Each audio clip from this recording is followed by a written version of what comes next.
They fired me, just days before my biggest bonus was about to hit, like I was some kind of threat that needed to be erased. But what they didn't know, what he didn't realize, was that the investors preferred me over him. That I was the one they truly trusted to lead this company into the future. My whole world shattered in an instant. But I'm not done yet. Not by a long shot. My name is Jason, and I'm 32 years old. And this is my story. I never saw it coming. Honestly, if you had told me even a week before it happened that I'd be walking out of my office with a pink slip in my hand, I wouldn't have believed you. I was doing everything right. I was the guy who stayed late, the one who took the extra calls, the guy who never missed a deadline, not because I had to, but because I wanted to. Because I knew what was on the line. That bonus. The one that would have changed everything. You see, I wasn't just some random employee lost in the sea of faces at the company. I was the guy. The one investors quietly asked about in meetings. The one clients trusted when the boss was MIA. I was the quiet backbone that held things together. Yet none of that mattered when the decision was made. None of that mattered to my boss. Let me back up a little. My name's Jason, and I worked for a mid-sized tech company that was buzzing with promise. We had the kind of product that could disrupt the market. Our investors believed in it, or at least they believed in the people running it. And I was in the thick of it all, leading projects, pitching ideas, putting out fires, and somehow, always keeping a smile on my face. My boss, Mark, was a different story. He was the classic type who thought authority was a badge to wear, not a responsibility to earn. He craved power, and I think he saw me as a threat. I was younger, sharper, and more in tune with the pulse of the company's real lifeblood. The investors and clients. Mark, on the other hand, was stuck in his old-school ways, always more concerned with titles and control than results. For months I felt this tension building, like a storm on the horizon. But the bonus was coming up, and I kept telling myself, just get through this, Jason. Keep your head down, prove your worth. This will all pay off. It wasn't just money. The bonus was validation, proof that I mattered, that my sacrifices, my late nights, my constant grind hadn't gone unnoticed. I remember the day I first heard rumors, quiet whispers in the hallways, vague comments during meetings, that weird tight-lipped smile Mark gave me that didn't reach his eyes. I pushed it aside, told myself I was imagining things. But then the calls started. Questions from investors asking about project timelines, praising my work, subtly comparing my results to Mark's leadership. It felt good, but it also made the undercurrent of tension even more real. I tried talking to Mark, tried to clear the air, but every conversation felt like walking into a minefield. His answers were always cold, clipped, almost hostile, like I was a problem he needed to solve, preferably by making me disappear. Then came the day. The day it all fell apart. I was in my office, finalizing the report that would secure our next round of funding, the one that would guarantee my bonus. I was on fire, feeling unstoppable. And then Mark walked in. There was no warning in his eyes, no hint of the storm about to hit. Just that same cold, unreadable look. "Jason, pack your things," he said. "You're done here." I blinked. The words hit me like a sucker punch. "What? Why? You can't be serious." He didn't answer, just handed me a termination letter and walked out. I sat there, frozen. My mind scrambled to understand. Was this a mistake? A joke? But the truth was crystal clear. He'd fired me just before my bonus hit, just before everything I'd worked for could pay off, and I was powerless to stop it. I left the building that day feeling a mix of shock, rage, and heartbreak. How could he?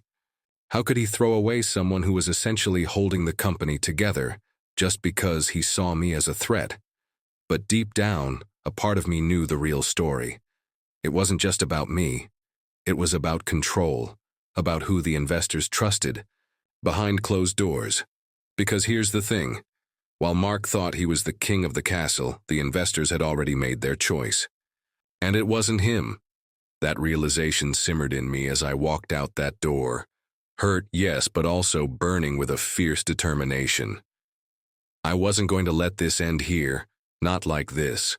Walking out of that building was like stepping into a different world. The one I'd known for years, the one where I was valued, where my work mattered, had suddenly collapsed beneath my feet. I was a man discarded, a number crossed off a ledger, a threat eliminated in a cold, calculated move.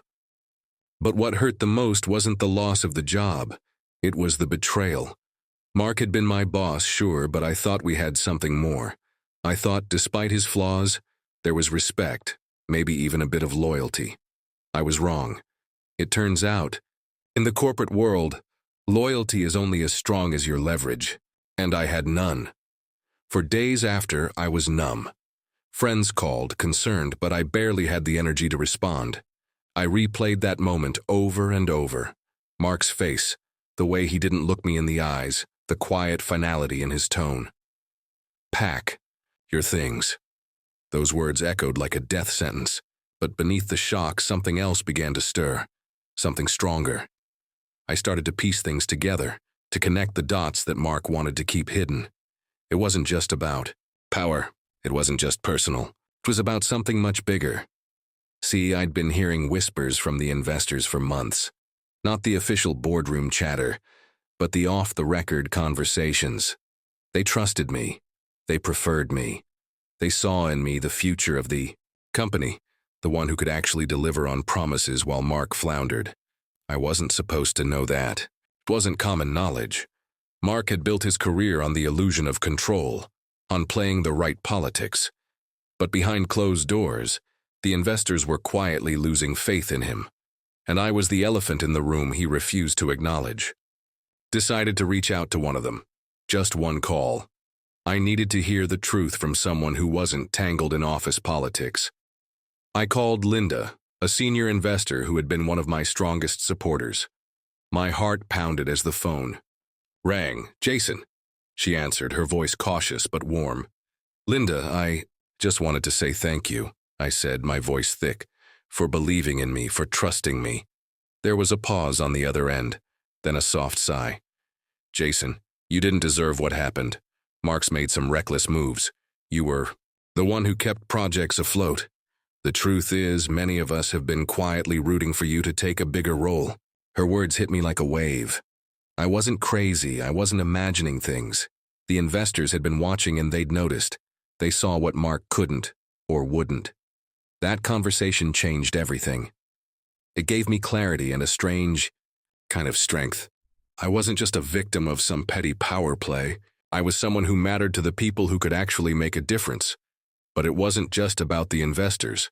It was about me, about my dignity, about standing up and proving that I was more than just a cog in a broken machine. I began to think about the future, about what I wanted next, about how I could turn this betrayal into an opportunity. Because if the investors preferred me over Mark, then maybe, just maybe, I had a way back in. Not as someone who begged for a second chance, but as someone who earned it. I started digging deeper, reaching out to old contacts, talking to people inside the company, gathering information. I needed to understand the real story. Why had Mark done this? What was he so afraid of? The answers were brutal. Mark was scared. Scared that I'd outshine him, that I'd become the new face of the company. He saw me as a threat to his fragile grip on power. And instead of facing that fear, he destroyed what he couldn't control.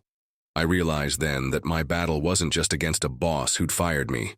It was against a system that rewarded politics over talent, fear over vision. But I wasn't ready to give up. Not now. Not when I had so much at stake. I started planning my next move. I wasn't going to let Mark's betrayal define me. I was going to show the investors and everyone else that the man they'd trusted was still here, stronger than ever. That fire inside me, that refusal to be broken, it was just getting started. After that call with Linda, I felt like I was standing on a razor's edge. One side was despair, the other was raw determination. I could either let this break me or use it as fuel to come back stronger. I chose the latter. No way was I going to let Mark's betrayal be the final chapter in my story. But the path forward wasn't easy. I was out of a job, my reputation hanging in the balance, and the company I'd given my heart and soul to suddenly felt like a fortress, with locked doors. I knew I had to be smart, strategic, play the long game. It wasn't about rage or revenge. It was about proving that I was indispensable in ways Mark never realized. I spent nights poring over every piece of data I could get my hands on. Sales reports, project timelines, investor feedback. I talked to former colleagues who quietly confirmed what I suspected. The company was already starting to feel the cracks Mark's leadership was causing. There was frustration, confusion, and a desperate hope that something, or someone, would change the tide. Meanwhile, I reached out to the investors one by one, not to plead for a job or make a scene, but to remind them who I was. I sent updates on projects I'd started, insights I'd developed, and even offered advice from the outside. Some responded, some didn't. But Linda's encouragement kept me going. She made it clear the investors wanted results, not drama. Then came the moment that shifted everything. One of the major investors requested a private meeting with me, it-to-I. Wasn't official, not yet, but it was the crack in the door I'd been waiting for. I walked into that meeting room with a mix of nerves and confidence. The investor, an older gentleman named Mr. Chambers, looked at me not just as a former employee, but as a potential leader. "Jason," he said, "we've been watching closely. Your work has been the one constant in a sea of uncertainty. Mark's departure, or his hold on the company, has been complicated. We need someone who understands both the vision and the people, someone like you." Those words hit me like a lifeline. Here was a man with power acknowledging my worth, hinting at a second chance. But it wasn't a handout. He wanted a plan, a roadmap. He wanted proof that I wasn't just the guy who did the work, but the one who could lead the company to where it needed to go. I left that meeting energized, but aware of the uphill climb ahead. I spent days crafting a strategy, not just to win, back my position, but to transform the company from the inside out. I detailed how I'd address the issues Mark ignored, how I'd rebuild trust with the investors, and most importantly, how I'd re-engage the team that had lost faith. It wasn't easy. There were moments of doubt, late nights when the loneliness crept in, when the fear of failure whispered that maybe I wasn't cut out for this. But every time I faltered, I thought back to the moment Mark fired me, the cold dismissal, the betrayal, and I felt that fire reignite. Slowly, word spread. I started getting calls from other investors, from clients, from people inside the company who believed in me. They were tired of the old guard, tired of politics, ready for a leader who could actually deliver. It felt like a movement was building, quiet but unstoppable. And then came the call that changed everything. Linda called me late one evening, her voice low but urgent. "Jason, the board is meeting next week. They want to talk to you. This might be your shot." My heart raced. The moment of truth was coming. I knew this was more than just a meeting. It was a showdown, a chance to step out of the shadows and claim what should have been mine all along. I wasn't just fighting for a job anymore. I was fighting for my dignity, my future, and for the company that deserved better. Mark may have fired me, but he didn't know the power of the people who believed in me. The night before the board meeting, I barely slept. My mind was a whirlwind of what-ifs and maybes. This wasn't just any meeting, it was the meeting. The moment where everything I'd been fighting for, everything I'd risked, would be laid bare in front of the very people who could change my fate. I kept replaying the conversation with Linda in my head. Her words gave me hope, but also a stark reminder. This was a battlefield, and I had to be prepared to fight with every ounce of my being. When I arrived at the boardroom, the atmosphere was tense, like the calm before a storm. Mark was there too, sitting at the far end of the table, his expression unreadable but clearly guarded. The other board members exchanged glances, some with skepticism, others with what I hoped was curiosity. As I took my seat, I could feel their eyes on me, weighing, judging. I knew the story they'd been told, Mark's version of events, the narrative of why I was fired, the problems I supposedly caused. But I wasn't here to argue about the past. I was here to lay out the future. I started by acknowledging the challenges the company had faced under Mark's leadership, things the board already knew but hadn't been able to confront openly. I spoke about missed opportunities, declining morale, and the growing disconnect between leadership and the people who made the company run. Then I presented my plan, detailed, clear, and ambitious. How I'd rebuild investor confidence by improving transparency and communication. How I'd streamline operations to increase efficiency and innovation. How I'd reconnect with the team and clients to restore trust and momentum. I could see some board members nodding, others exchanging surprised looks. Mark sat silent, his jaw tight, but I could tell he was rattled.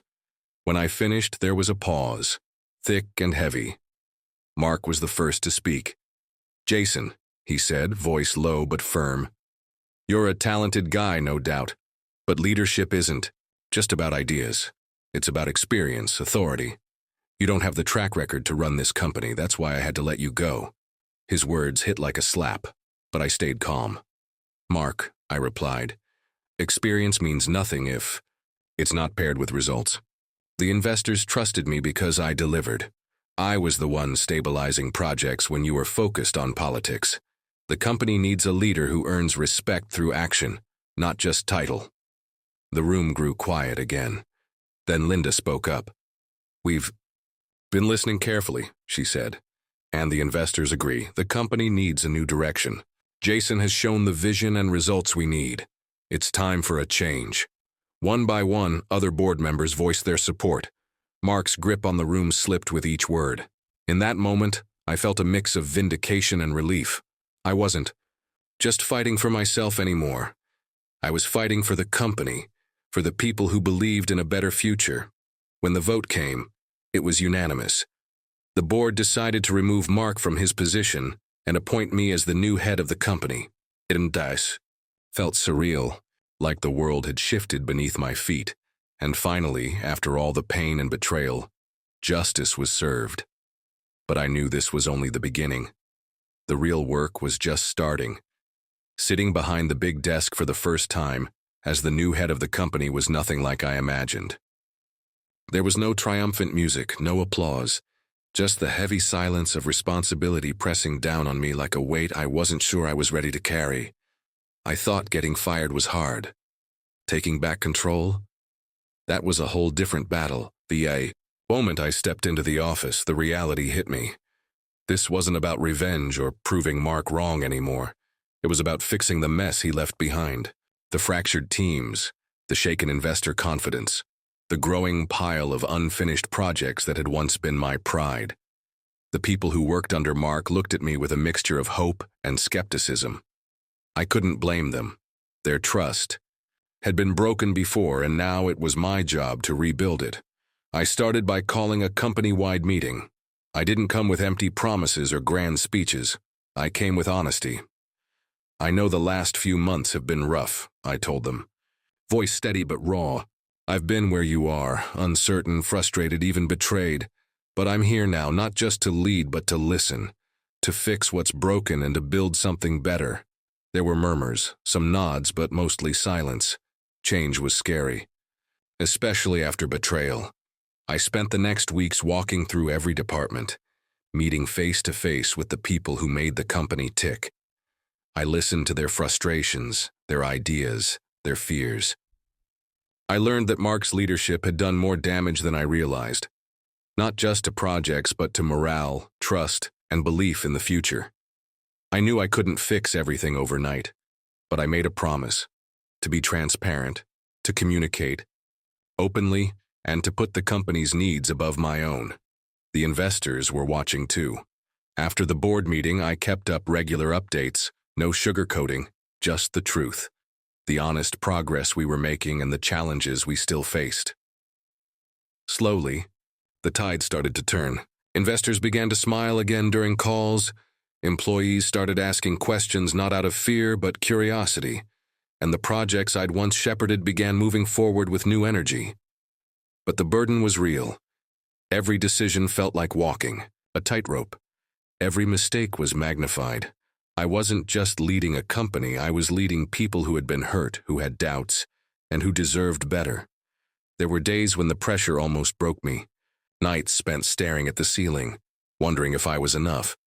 But then I'd think about why I fought so hard.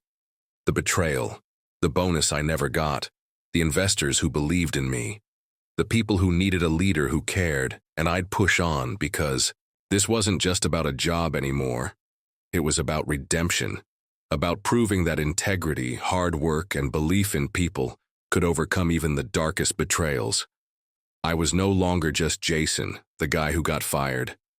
I was Jason, the man who rose from the ashes, ready to lead, ready to fight, ready to win.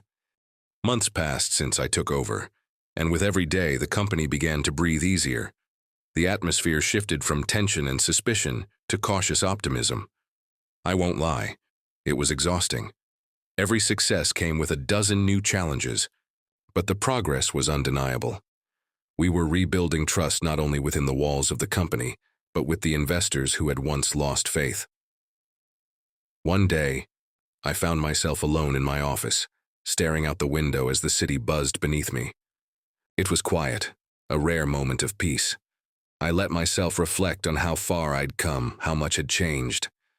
The betrayal still stung, but it no longer defined me. Instead, it fueled me. That's when the call came. Linda's voice was calm but urgent. "Jason, we're looking at a major investment opportunity. The board is considering a new round of funding, but they want to see your leadership put to the test. They want assurances." My heart raced. This was it, the moment that could either solidify my position or unravel everything I'd fought for. "We need a detailed plan," she continued. "A presentation that shows you understand the market, the risks, and how you'll deliver growth." Knew this was more than a presentation. It was a proving ground. The investors weren't just checking boxes, they were deciding if I was the future. I threw myself into preparation. Days blurred into nights as I crafted a strategy that was bold but realistic. I analyzed competitors, market trends, customer feedback. I didn't just want to impress the investors. I wanted to be absolutely ready. When the day came, I stood in the boardroom again, but this time it felt different. There was respect in their eyes, curiosity instead of doubt. I laid out my plan with conviction, how we'd innovate, expand, and create value. I didn't shy away from the risks or challenges. I owned them. The questions came fast and hard, but I answered each one with honesty and confidence. I wasn't just selling a plan, I was selling myself. When it was over, the room was silent for a moment before Linda spoke. "Jason, this is the leadership we need. The investors are ready to back you." Relief and pride washed over me, but I didn't let myself celebrate just yet. This was a win, yes, but the real test was what came next. Back at my desk, I allowed myself a small smile. The company I'd once been forced out of was now in my hands. The investors' faith was stronger than ever, and I was ready to take it all the way. The road ahead was still long and uncertain, but I knew one thing for sure. I wasn't just surviving anymore. I was leading. It's strange how life works sometimes. One moment you're crushed under the weight of betrayal. The next you're standing at the helm, steering a ship that once seemed destined to sink. The road from being fired to leading the company wasn't just about career. It was about reclaiming my identity, my worth, and my future. Taking charge brought a clarity I hadn't expected. It wasn't about proving Mark wrong anymore. It was about proving to myself that I could rise above the bitterness, above the wounds, and build something lasting. Every project completed, every investor call that ended with nods of approval, every team member who looked at me with renewed trust was a victory not just for the company, but for my own soul. There were moments still when the old doubts crept in, when I questioned if I was enough, if the scars would ever truly fade. But I learned to turn those doubts into fuel, to let the pain remind me why I fought so hard. Because the real battle was never just about the job. It was about not letting betrayal define me. I remember the day I walked into the office and saw a group of employees gathered around, discussing a new initiative. They looked energized, hopeful. They weren't just working for a paycheck anymore. They believed in the mission. And that belief was everything. The investors? They were no longer just watching from the sidelines. They were partners, collaborators, believers in the vision I was shaping. That respect I'd fought so hard to earn was no longer fragile, it was solid. And Mark, I never reached out. No apologies, no recriminations. Sometimes the biggest victory is just walking away, with your head held high, knowing you've won the battle that truly matters. This journey taught me something vital. Sometimes, the worst setbacks can become the greatest comebacks. The moments that break you can also build you. It's not about how hard you fall, but how fiercely you rise. If there's one thing I want anyone listening to take from my story, it's this. Never let someone else's betrayal steal your fire. Use it. Harness it. Let it drive you to prove not just to the world, but to yourself that you are unstoppable. Because in the end, it's not the bonus you missed or the job you lost that defines you. It's the strength you find to rise from the ashes and claim your future on your own terms. And that's exactly what I did.